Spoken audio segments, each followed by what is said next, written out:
Hey everybody, it's Anna and welcome back to my booktube channel. Or if you're new, welcome for the first time. My name is Anna. Like I said, I use she and they pronouns interchangeably, and today I'm going to be bringing you a video about the most memorable books that have stuck with me most during the first half of 2023. So I have 12 books picked out so far for you. That I've done. I wound up doing the numbers, and it's 5 nonfiction, 1 memoir, and 4 novels. I thought that was a really interesting distribution. If you watched my video about the books that stuck with me the most last year, this isn't exactly what I expected, but this will be kind of interesting. So let's go ahead and get into it. I'm going to do the novels first because it turns out that that's the only category where I actually have the physical books with me because everything else was library books. So we will begin first with a novel that has been around for a long time, but I've only just now gotten around to reading it, and that is The Amazing Adventures of Cavalier and Clay by Michael Chabon. Holy shit, this book won the Pulitzer Prize, and it's very well deserved as far as I'm concerned. This was an absolute delight to read. It tells the story of 2 cousins, Joseph Cavalier and Sam Clay, who were growing up together in the late 1930s, early 1940s. And they begin making comics together kind of as a response to Joe's forced exile from his home in Prague because of the rise of Hitler and the Nazis to power, and kind of mirroring the trajectory of something similar to the Superman comics and their history. They start telling these stories together, and it just kind of follows their life and chronicles it throughout. What I loved about this book, number one, was that it was a super well done Jewish book. Like, this book just completely captured the experience and the family lore and the culture and the folk tales and everything, and I loved it so much for that reason. I also really loved how this book was able to do something special, which is translate the comic medium, which is, primarily a visual graphic medium, into prose and into a novel. This really succeeds both as a novel and as a tribute to the genre and format of comics. I would highly recommend reading this if you haven't done so already. Okay, so early on in the year, I read 2 books by the same author, R.F. Kuang, and I said of the first book, this is going to be my favorite book of 2023. And then I read her new book that came out in 2023, and I was like, crap, how am I going to decide between the two? So these are, of course, Babel, An Arcane History, and Yellowface, both by R.F. Kuang.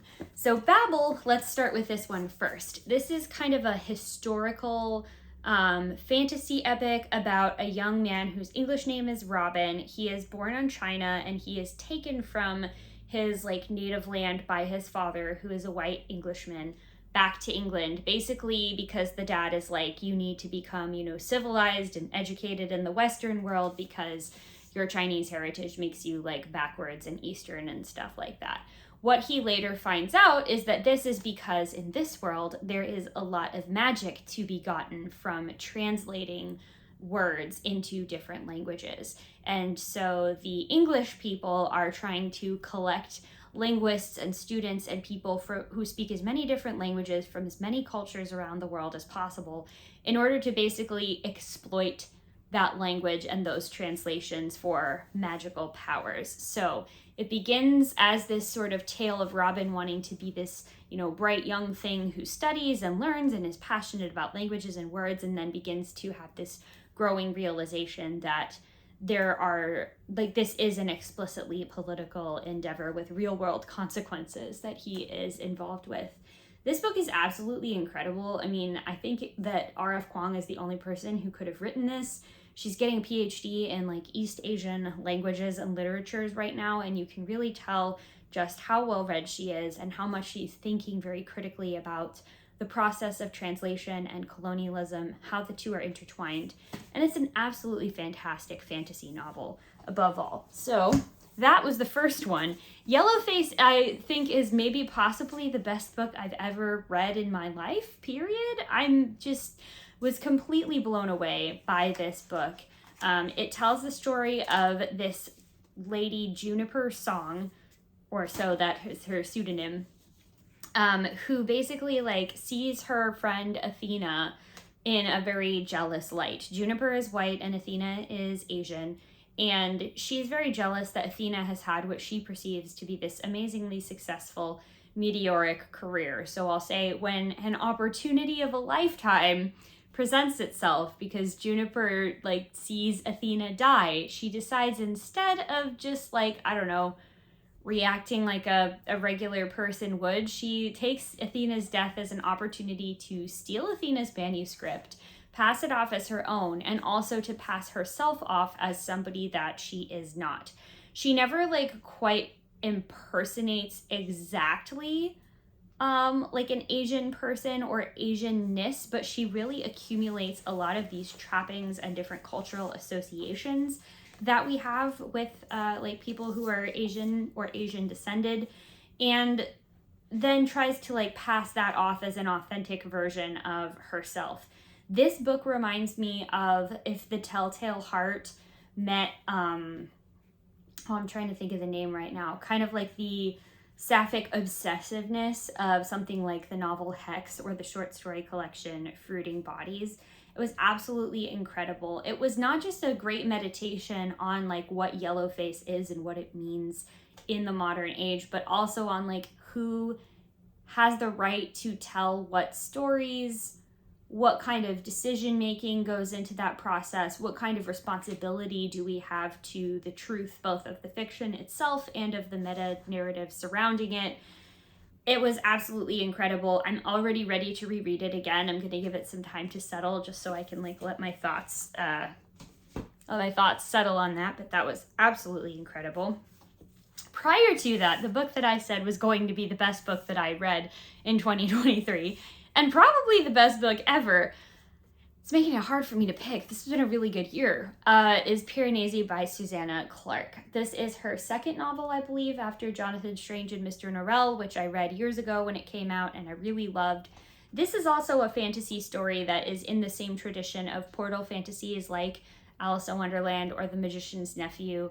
And there is a character known only as Piranesi who is the narrator that is very clearly got like something going on with like his memories and his knowledge of the place where he's living and who he is, but he's keeping these very meticulous, detailed, almost obsessive, but in a very caring and loving way, journals about this world he lives in that he's the only permanent inhabitant of, the only permanent human inhabitant, I should say.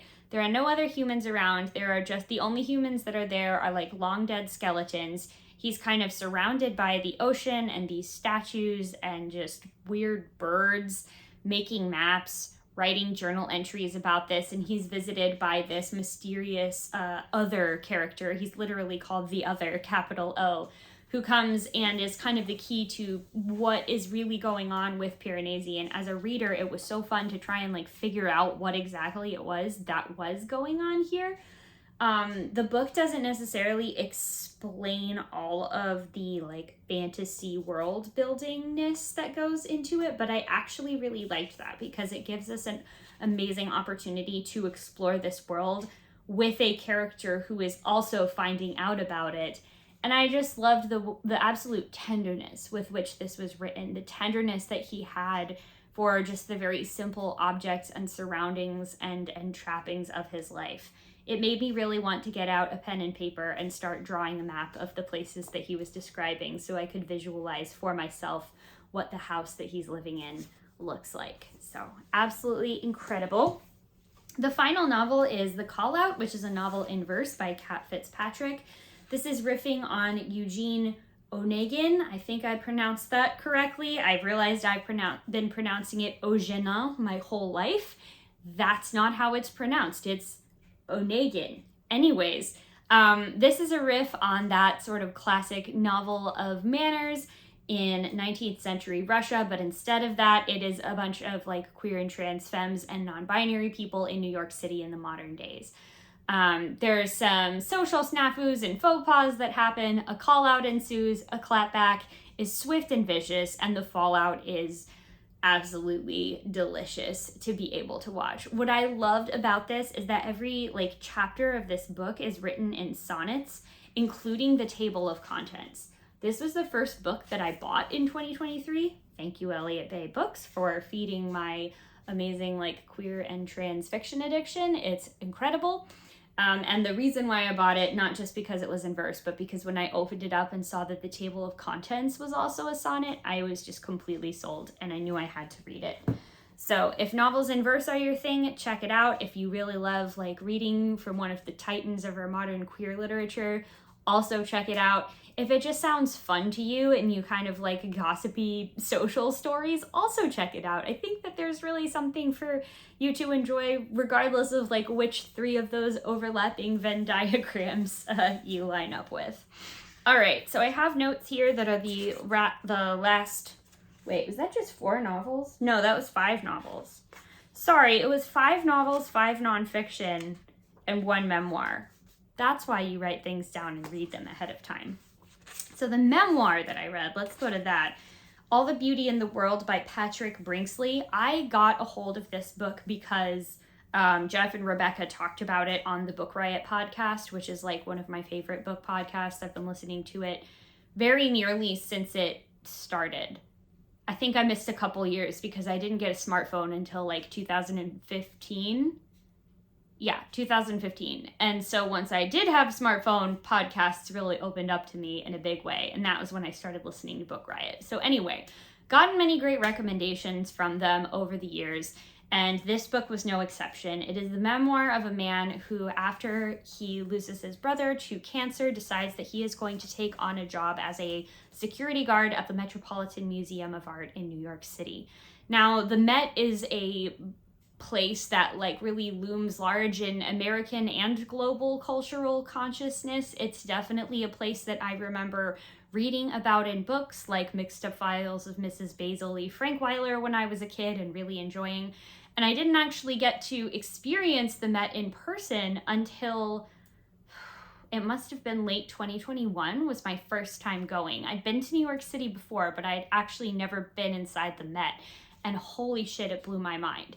And one of my favorite things to read about is how like the day-to-day operations of very large, complicated, involved places like that happen. Like, how does a museum function day to day? So not only was this a really well-written memoir from the perspective of getting to know him as an individual and to appreciate his individual circumstances that brought him to this point, it was also really cool to get the inside view of how running the Metropolitan Museum of Art works. And while he does focus primarily on his job as a security guard, there are also chapters of the book that are focused on things like curators or school trips or just sort of other aspects of keeping the museum running. And I really, really liked that. The next 2 that I have are kind of a dual pair. They're a pair of books in conversation with each other, and that's Fans Have More Friends by Ben Vallada and David Sikorak, and Rethinking Fandom by Chris Calcaterra. So both of these books are about sports fandom. I read them for an unrelated event that was taking place in a podcast Patreon that I follow. We were doing a PowerPoint party about fandom and what it means to us and what fandom drama we've been involved in. And that was what led me to reading these 2 books, not because I've been involved in a lot of sports fandom drama, but just because that's what came up when I was beginning to do my research.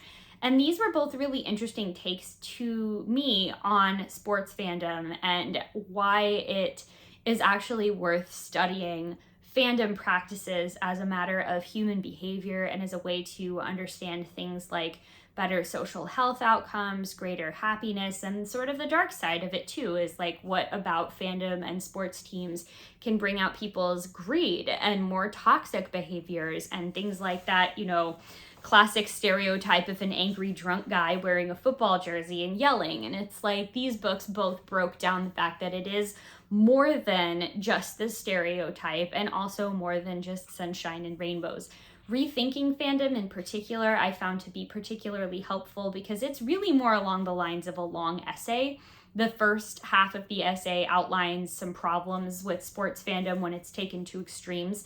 And the second half is kind of the response to that, which is what do we as individuals do about this? How do we continue to enjoy sports knowing that there are all of these problems with different aspects of sports. He talked a lot about, the racism, the design of stadiums that are, created for cities to have just people driving in and out, and how the environmental impact on the city is not great because of that. And I do appreciate the solutions that he offered as a way for us to be more sensible about enjoying sports and enjoying the positives that we get from them, while also not like allowing it to enable some of the worst impulses that humans can have. So both of those, very interesting, very outside of my usual scope of books topics that I would generally pick up. But I think that's why they've stuck with me so much, is that they were really unusual choices. Okay, what else? Oh yeah, for the Disability Readathon this year, I read a book called The Viral Underclass by Stephen W. Thrasher. This is a book that I read for the Disability Readathon because as the COVID-19 pandemic continues to go on, the conversation surrounding sort of best practices that we can do to keep our communities safe from the disease has largely vanished from the public sphere. Usually the only people that I see talking about this anymore, like in a more public context, are people who are disabled themselves or who have a very strong personal connection to someone who is. So this was a story that used different case studies from both the COVID-19 pandemic and the AIDS pandemic to talk about what is the viral underclass. And basically it's this group of people who, because of societal factors that have nothing to do with disease itself, are therefore more susceptible to disease and worse health outcomes and more likely to die because of things like that. So this was, of course, a very sobering read, but a very important one, and one I think that actually did still teach me a lot, even though I expected to know things like, medical racism is obviously a real thing, and I know that that contributes to like more Black people and more brown people dying of COVID than other things, but I still learned a lot from this book. And it really just helped put some of this like meta knowledge that we have about pandemics, that we have as a species, into perspective, because I was really like either not born or way too young during the period when the AIDS epidemic and pandemic was going on. But I do have like stories from older people in my life that have told me about this and what it was like. And yeah, it just is something that gave me a lot of food for thought, and I think was useful to situate within the context of the Disability Readathon and the disability rights movement more widely. Okay, and then the last two were works of nature and science writing. Gathering Moss by Robin Wall Kimmerer I got from the library, and this book was so good. You might be familiar with her book Braiding Sweetgrass, which has had this like astronomical liftoff. You can find copies of this book. It feels like everywhere now, even places that I don't normally consider book selling places, like the hiking equipment store has copies of Braiding Sweetgrass. But her first book is about moss, which is a type of plant that, I don't know, maybe some people might not find very interesting, but I do. And Robin Wall Kimmerer does this amazing job, once again, of writing in a way that synthesizes her scientific knowledge, like she has a PhD in botany, with her indigenous knowledge and indigenous teachings, with what to me reads very much as the like eye and heart and observations of a poet. She is a really great writer, and I really love this like genre of poets writing about science. I don't always find that it cuts the other way, where there are scientists that write really well in a really poetic and appreciative way about nature, but Robin Wall Kimmerer has done it again. Again, I learned so much about moss from reading this book. This inspired me for a project that I have been working on, which is to write a book about moss and lichens for younger children, like preschool, early childhood age, because it might come as a shock to you, but there aren't really too many children's books out there about that. So that gave me the idea and was very inspiring, and definitely gave me a lot more appreciation and understanding for the tiny little green fuzz growing between the cracks of the sidewalk. And then the final one, An Immense World by Ed Yong. Oh my gosh, this is a book that I waited for almost a year to get from the library. And I kind of wish that I had just bought it when it came out, because it's so good. I probably still will once it comes out in paperback, which it may already have. I'm not entirely sure. Anyways, Ed Yong is a science journalist for The Atlantic. He has covered a lot of the COVID-19 pandemic, but during this period, he wrote a book actually that was all about animal senses and the sensory world and wide variety of sensory experiences that are readily available to non-human animals in our world, and why these are worth attending to, protecting, and preserving. If you're like me and you really like stuff about just animal facts and what weird things animals can do and see, you're gonna love this book. If you're a person that has always wondered, like, why should we care about things like where squirrels and birds and stuff are able to cross the road, or should we maybe just get rid of insects or these other types of animals that we consider to be pests, I won't say that this book will make you necessarily love every single animal in the world equally, but it will give you an appreciation for the world that they are inhabiting in a way that is not anthropocentric. That's really hard to do, especially in science writing, especially when it feels like, to me at least, a lot of the way we talk about science and appealing to people to care about nature in the popular, consciousness and popular writing really is appealing to what things people already like about nature, which makes sense, right? Like, people are going to be more likely to protect and take care of something that they know well and that they like. This is a book that really builds a lot of empathy for those maybe unconsidered or unconsidered outside of very specific scientific expertise areas of the world. I loved this book so much. I found myself getting emotional reading it several different times. I would definitely recommend it to anybody that is interested in science, biology, science writing. Anybody who wants science writing that isn't sterile and humorless should definitely read Ed Yong's book. I have his book about bacteria that's on my list to read next because I have had it for a couple years now as a gift and still haven't read it. But now that I know how much I love his writing, it's definitely bumped it up a little bit more on the list. Okay, so that's the 11 books from the year so far that have stuck with me the most. According to my Goodreads account, I've read 104 books this year, and yes, I count everything. So that includes everything from the paperback, trade paperback comics to my giant 500-page tomes to my audiobooks. So 104 there is just runs the gamut of all of those different things. And I'm sure that as the year progresses, I'm going to have a lot more memorable reading experiences to share with the rest of you. So with all that being said, I hope y'all are doing great. Thank you so much for watching this video, and I'll see you in the next one. Bye.